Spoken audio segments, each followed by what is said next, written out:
Hey everybody, it's Dr. Todd again. We're just having too much fun here. I'm with Pastor Glenn Packey and Pastor Jason Jackson, two dear friends of mine and pastors at the church where my wife and I are a part. And this last time together, New Life Church, which consists of six congregations. Yeah. Most of you are familiar with the mega church, New Life Church, that we were all a part of. It does something very different, and it was new to me. A few years ago, Pastor Glenn, you had asked me to preach at one of the services, and I knew that we were following the same general text that the senior pastor up at the main campus was, and I was invited to come into his office with a handful of other people to kind of work as a team on preparing a sermon. I got to be honest, I'd never done anything like that in my life. It's like, don't mess with me and my sermon. Right, yeah. New Life has this team approach, and you guys are very vested in this on a weekly basis. So would you take us through this? This is new to probably many of the students. Well, let me just say first a word about the congregation models and the multi-congregational model. So some of you might be familiar with multi-site or multi-campus. I mean, there's many iterations of this. They all have wonderful strengths and potentially some weaknesses. But the model that we've chosen is a little bit more like a family approach as opposed to maybe a franchise approach. And so the family model says your kids are going to have things that are shared with you, and your kids are going to have some things that you're like, huh? Where'd they get that from, you know? And I think we are that kid in the New Life family. So there's 4 English-speaking congregations: New Life Downtown, New Life Friday Night, New Life Manitou Springs, and then New Life North, which is the main campus. And then there's 2 non-English congregations, one Spanish and one Chinese. And so we generally try to preach on the same text together, be on the same series together. And so once a week, some of the members of the teaching team will get together and talk about it and say, okay, here's the text coming up. What have you read about this text? What have you, so it gives us the chance, really, to aggregate the wisdom of the team. Sure. Because I don't know. I mean, Jason knows things that I've, just your scale of knowledge on the scriptures is incredible.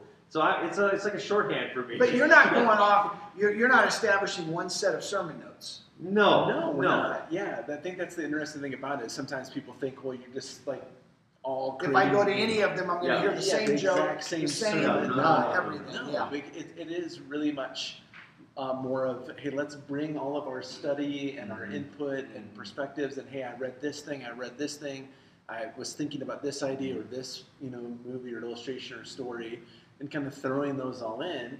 And so we have that aspect kind of on that Tuesday, but even for us in particular at New Life Downtown, Glenn's kind of assembling his sermon outline during the course of the week, and we'll email it to me, and I'll email mine to him, and that gives us an opportunity to say, like, what about this? Add this in and and you say, just the other day, you saved me like a ton of research because it was a Hebrew thing, Yeah, and Pastor Jason has a seminary degree in Old Testament theology, so he's our go-to guy for Old Testament. Yeah, Old Testament. You guys are my two guys for like making anything like funny or right. Humor. So we're the shtick guys, and you're the soft guy. They're making it make sense. Because otherwise, I'm just the nerdy guy talking in the front of the room.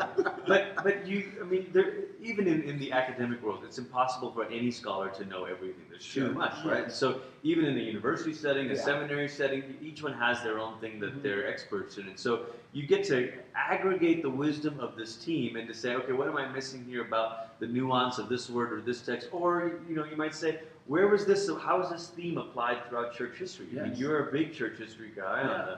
But the theology and history stuff, you've got this whole repository of church history stuff.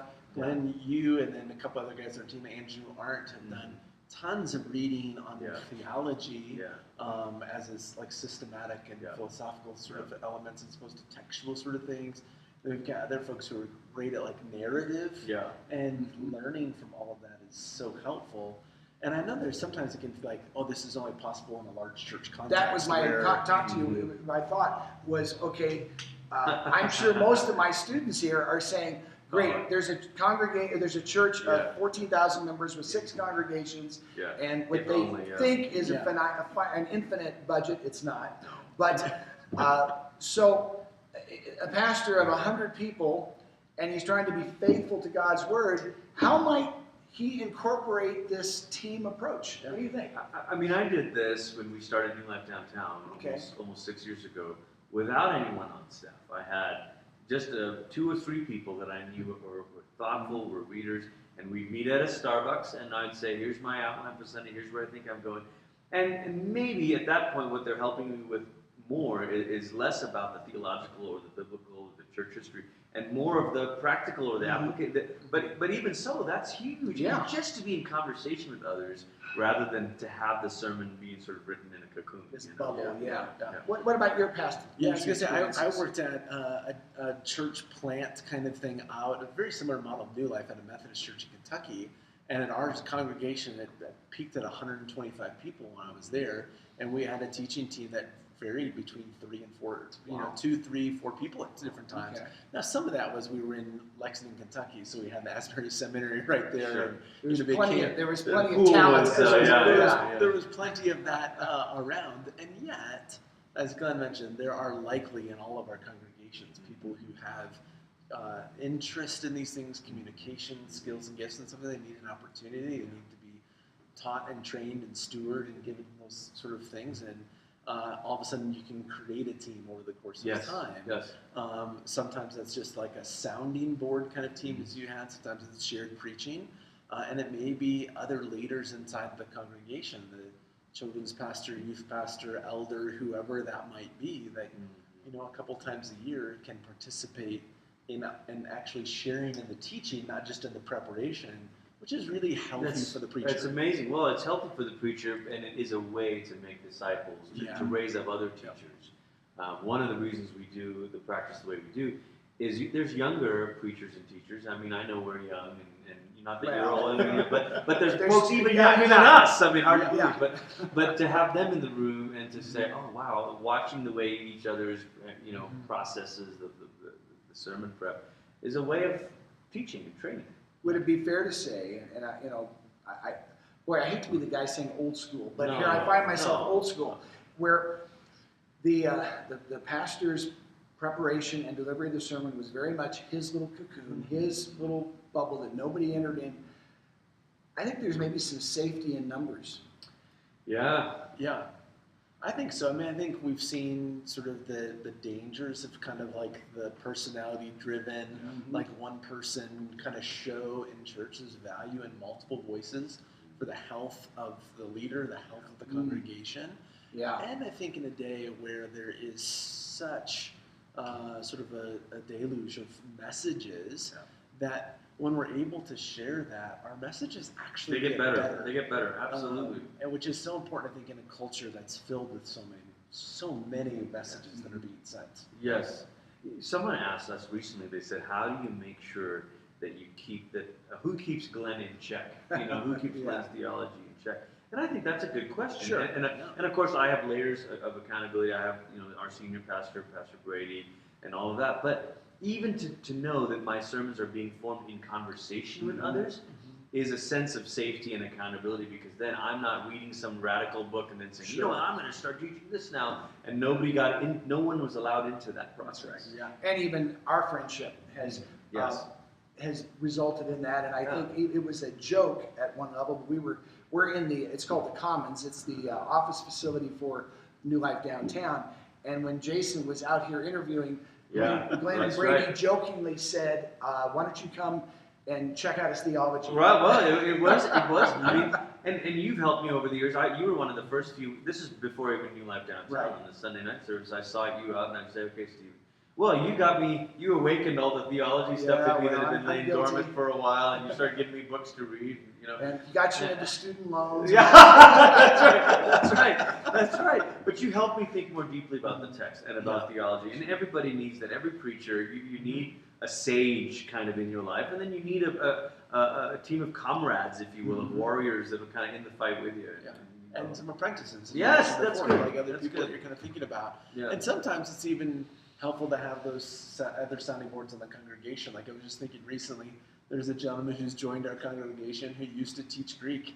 And so he's a retired professor.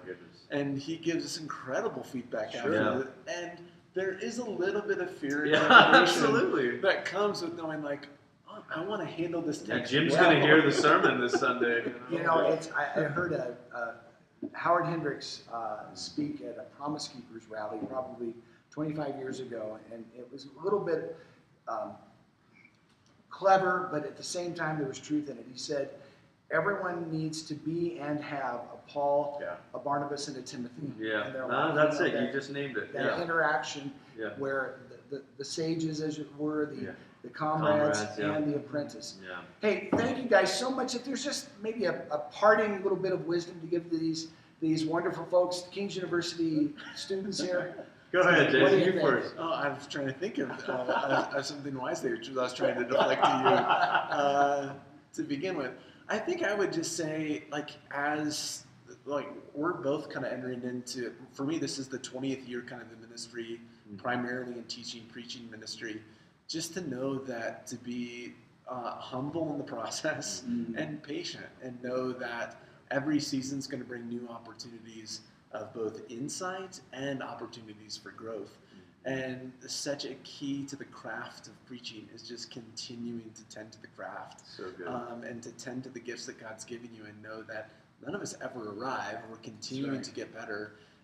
And our context and culture and congregations continue to change, call out new things for us. So hold on, because it's a long journey of growth and excitement. That's so good. I would say be willing to watch yourself or listen to yourself. That's really difficult. I hate really doing that. I hate it. And I still. But don't I do find it. I you still have to do it. Yeah. I mean, I heard Tom Brady the other day talking about himself watching himself on tape. I mean, everybody does it. You got to sort of, because there's no other way to know how you're coming across. But the second thing is a little different than that, and that is to make sure that the sources that you're drinking from, the well that you're going to, is a deeper well than your own peers or than your own contemporaries and preachers. Here's what I think. I think it's the rule of life in a fallen world that output will always be a few notches lower than your input. No matter what it is, you might be absorbing at a 9, but when it comes out, it's going to be at a 7. So when you make a copy of a copy, it just gets worse. And so what I say to preachers or to songwriters is, don't just listen to other preachers. Listen to theologians. Listen to great scholars. Listen to the great preachers. Don't just listen to the popular preachers of our day, because you don't want to be a poor man someone else. You want to go to those sources yourself, and then when it comes out of you, it'll come out at a higher level. Guys, thank you so much for this time, and I just pray it'll be a blessing to all of you guys and ladies in this class. God bless you all.